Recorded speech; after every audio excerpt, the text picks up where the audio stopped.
You say that Trump groped you in front of Epstein. I do want to note that CNN has spoken to 3 friends of yours who confirmed that you told them about this alleged incident over past decades. Can you tell me more about what happened that day and particularly how Trump and Epstein interacted?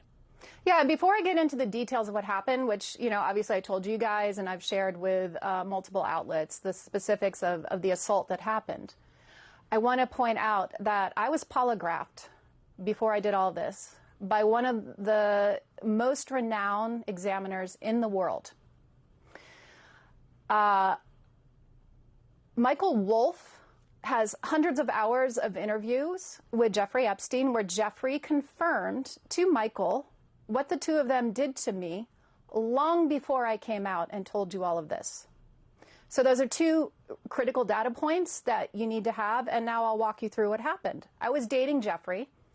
He was always talking about Donald. It was his bestie and everything. And he was joking about how Donald thought I was hot and Donald thinks I'm this or whatever, wants to talk to you. And he was telling me this as we were taking a walk down Fifth Avenue one day.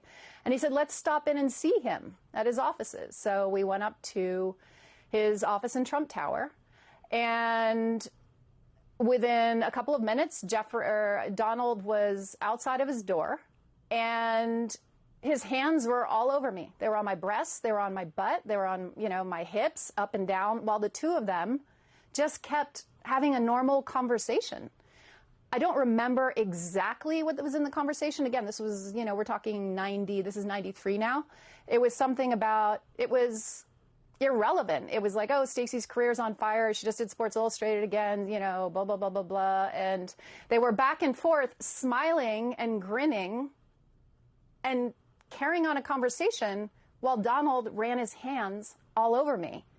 And, when that happens in broad daylight in someone's office and an assistant's walking back and forth, you're in shock. If it happens in a dark alleyway, right, you defend yourself. But when it's hidden in its brazenness like that, which is Donald Trump's forte,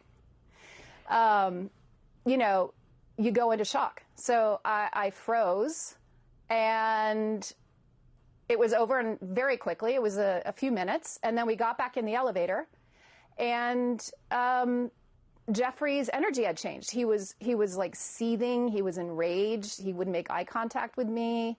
And then we got out on the street on Fifth Avenue, and he looked at me and he just started yelling at me, saying, why did you let him do that? And he was so enraged. And then I remember thinking, like, why did I? I felt like I was coming back into my body at that moment, and I was confused.